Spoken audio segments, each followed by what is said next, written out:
another episode of Women in Focus. I think it's one of the most exciting parts of my weekly life when I get to meet dynamic women.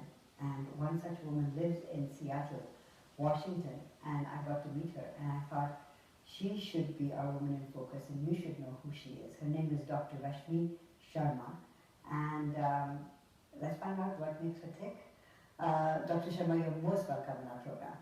Thank you very much, Shushma Datt, and thank you very much for having me here in your studio. Your book called Roshni, I want to talk about that, but not just as yet. I want to talk to you a little bit about you. Now, were you born and brought up in Seattle? No.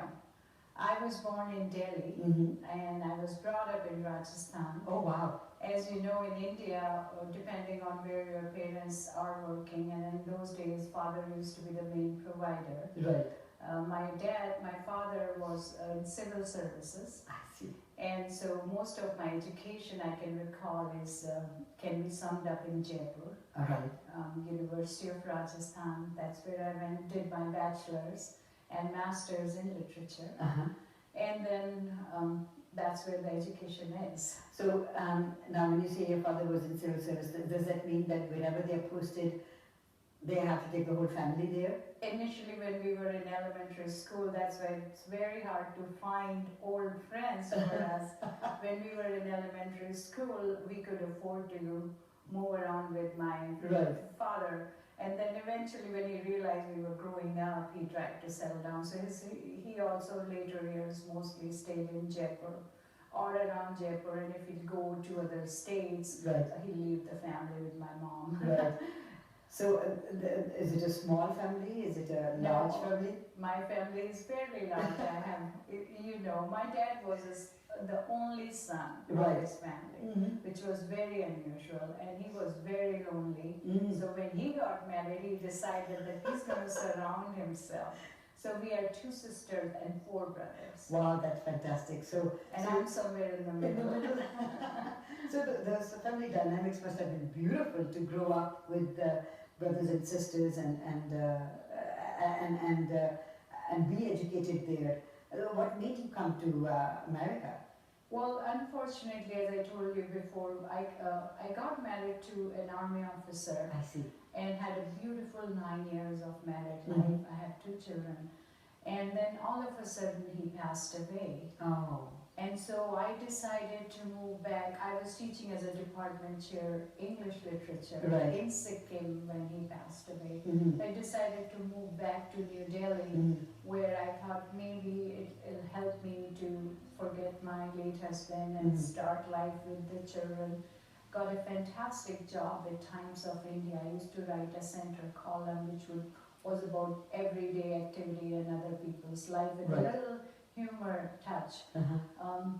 But everywhere in Delhi we had the same common friends, and somewhere his past death was really causing me to forget what I was here for. And one of those moments I decided to leave India and take my children, finish my doctorate, that was my late husband's dream too, and then start life fresh in a new country, new environment where it's just like a rebirth of a person. That's a very amazing thing to do, when you are so well settled in a country, to just pick up your children and think of a brand new life. I mean, you never lived outside of India before. No. Weren't you scared?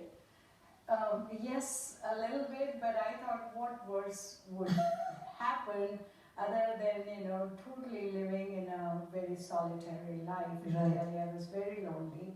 And I think sometimes we make decisions and they end up being the best decisions of your life. Was this one a good one? The best decision I made. I love Seattle. It rains all the time like Vancouver. Oh, it's beautiful. You love Vancouver, I'm sure. Yes. Now, why Seattle? I mean, when people talk about America, like when they talk about England, it's London. And when they talk about America, it's New York. Or San Francisco. Or San Francisco. Yeah, Los Angeles, San Francisco. Nobody talks about Seattle. I want to go to Seattle. Well, when I was registered for PhD in Rajasthan, my supervisor happened to be an American lady, I see. and she was from the University of Rajasthan. Uh-huh. And so when I met, when this missile happened, my supervisor said, if you want to ever plan to leave India, start fresh, go to University of Washington. Seattle is beautiful. She always talked about Seattle. And that was a great connection I had. And as soon as I arrived here, I fell in love with Seattle. You must have come in June, July. No, yes, I came in June, July, that's true. First time. If you had come in November, December, you'd have said, oh my God, gloomy skies, I don't want to stay here. But you said Seattle was an amazing place for you. You settled down here. Your children, how old were they when you came here? They were both